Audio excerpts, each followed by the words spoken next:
What's going on, everybody? I'm the big guy. I'm the one and only, the only one. The best there is, the best there ever was. There's been no one before me, and there'll be no one after me. Therefore, I am the one and only Jake Cody, big guy. And welcome to Wrestling Made Simple. We are kicking off with some breaking fucking news. Cody Rhodes has left AEW. That is right, ladies and gentlemen. Cody Rhodes has decided he is not re-signing with AEW. He is actually, right now, I have just learned from WrestleFeed, in talks with WWE for a potential return to the company. Holy fuck! Holy fuck! This is unbelievable. He would be the first wrestler, big name, to really jump ship from AEW to WWE. I mean, he's the executive vice president. He has decided to leave AEW. That is, I am truly losing my mind right now at this. How the fuck did AEW let this happen? I mean, why? Why did anyone think it was a good idea to let Cody Rhodes go? By the way, I apologize if I sound a little different. I'm a little under the weather, but the show must go on. So, breaking news with Cody Rhodes leaving AEW. The company has confirmed this on Twitter, saying him and Brandy have both left the company. Now, I don't know if this might just be a work. This could just be them saying, okay, they're done. They're going to pretend to leave, then they're going to come back, and he's going to go after a TNT championship, or maybe because he's technically signing a new contract, the first thing is null and void, and he can go after the AEW championship. I don't know. But damn, that's the way to kick off Wrestling Made Simple, isn't it, ladies and gentlemen? And now, into your regular news for this week. We got a big show for you. For those of you who listened to my Super Bowl show from Sunday, thank you very much. I know how disjointed it was, but it was very fun to record. Anyway, we have the news this week, followed by your SmackDown and Raw reviews. I will be going more into SmackDown, like I said I would be. Then we have Elimination Chamber review from 2018. One of my favorite Elimination Chambers. Then we have your Elimination Chamber predictions for this Saturday's card. It looks like it's going to be a fun one, ladies and gentlemen. In Saudi Arabia, they are pulling out all the stops. Then we have your, of course, WWE Drink of the Week. Your reading from the Book of Rules. And finally, your Battle Droid of the Week. But let's get into the news right now, as more stories are coming out about Triple H in NXT, of how he really tried to work for his talent. Apparently, according to Rusev, to go along with his problems with Vince McMahon, he said if it wasn't for Triple H believing in him and Lana would have never came together as a package. Thankfully, Triple H listened to them and was able to convince Vince McMahon to let them come on as a package to the main roster. So, apparently we have Triple H to thank for the Lana and Rusev pairing.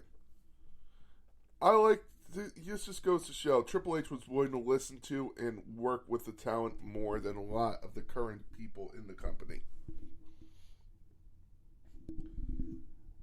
And also, when is Brock Lesnar retiring? Well, the Beast Incarnate says not anytime soon. As long as those dollar bills come in, he says he will be wrestling. But for real, though, he has been really wise, and the only reason is he simply wants to keep doing it. He loves wrestling, and that is the only reason he is not giving up yet. And how many tickets has WWE sold for WrestleMania? Well, apparently they have sold not enough to sell out yet, but they are ready to go. They are excited for WrestleMania. They have reportedly sold 48,000 tickets for night 1 and night 2. 53,000 are still on sale for both nights, so they still have a long ways to go before a sellout, but apparently WWE is well on its way to selling out AT&T Stadium. And that is your news this week, ladies and gentlemen. let's get in to your SmackDown review.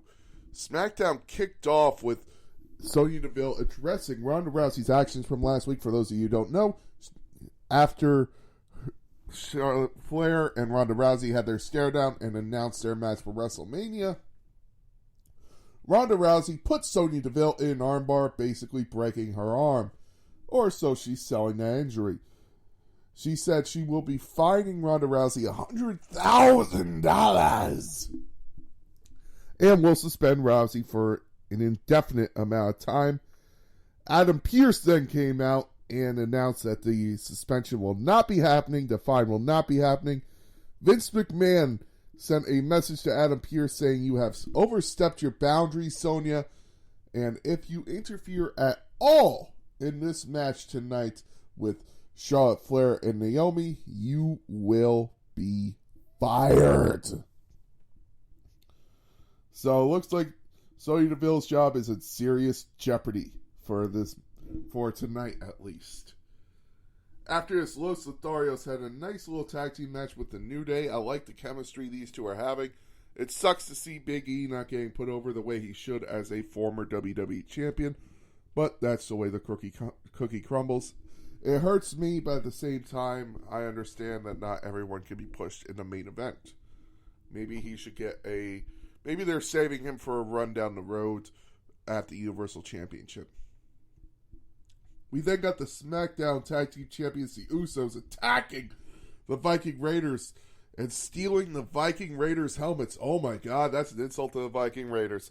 You do not steal a Vikings helmet. Trust me, as a Minnesota Vikings fan, if anyone fucked with my Vikings helmet, there would be words. And to go along with the bloodline, we had Michael Cole saying, "Down with Roman Reigns."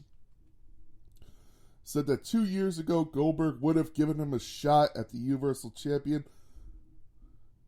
And 2 years ago, it actually would have been a very evenly matched matchup. But Roman Reigns says he will Goldberg at the Elimination Chamber.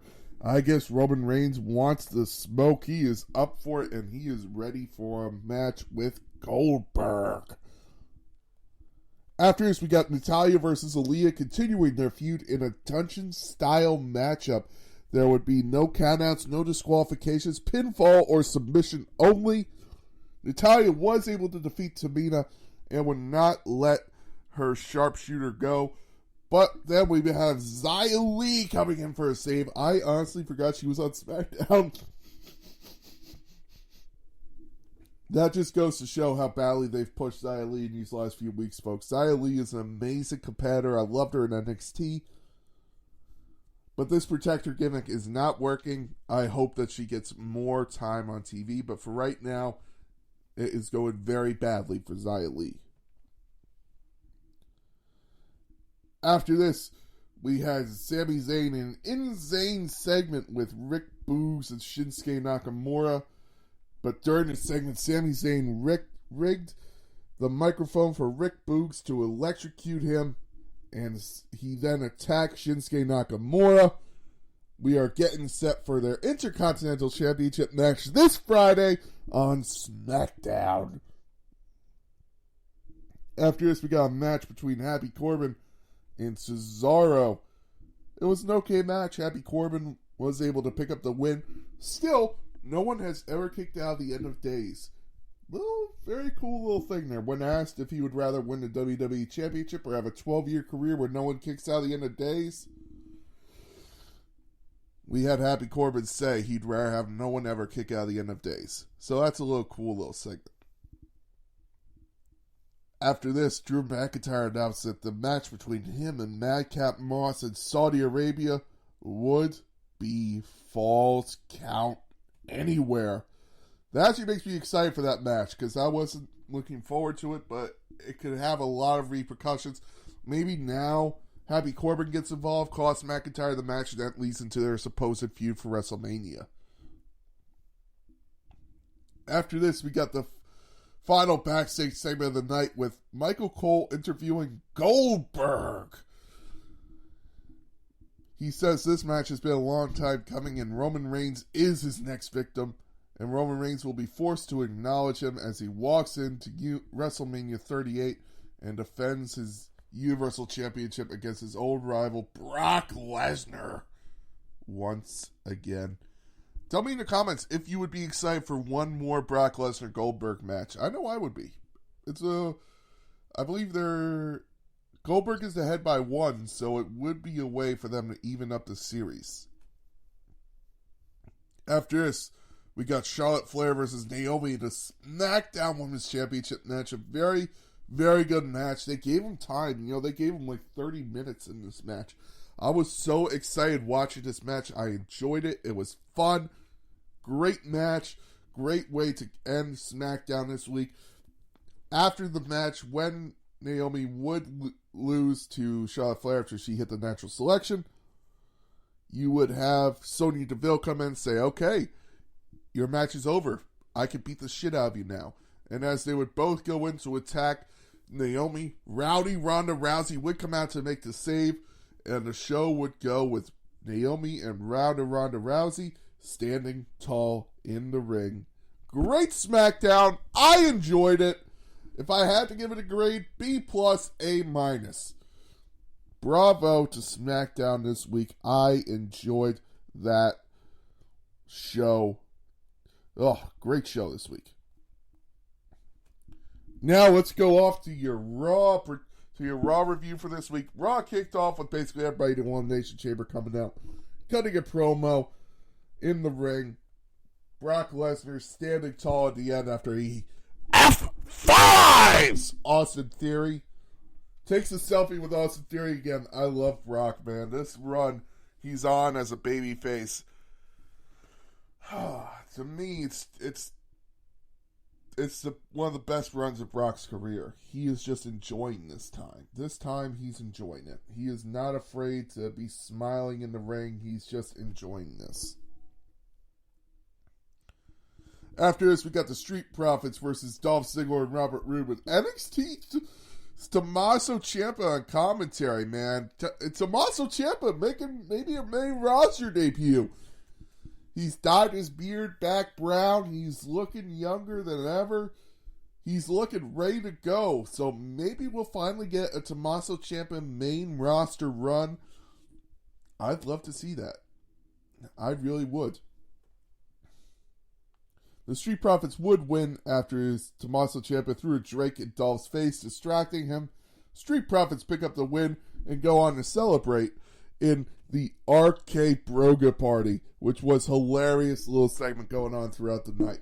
I really enjoyed the Arcade Broga. We then got Damien Priest and AJ Styles in a United States Championship match. Very good match. Really enjoyed the chemistry these two have. And we finally got a really good AJ is clearly a face turn. After the match, AJ would lose in a roll-up. He would then shake the hand of Damien Priest. Damien Priest cementing himself as a full United States Championship, and AJ Styles cementing himself as one of the faces, the main good guys of the company in WWE. We then got another Alexa Bliss therapy segment, and this is when it took a turn for the good. I was shocked by this. The therapist pulls out the old remnants of Lily and then says he has an idea and reveals that the replica doll of Lily has a zipper on the back. I was shocked by this.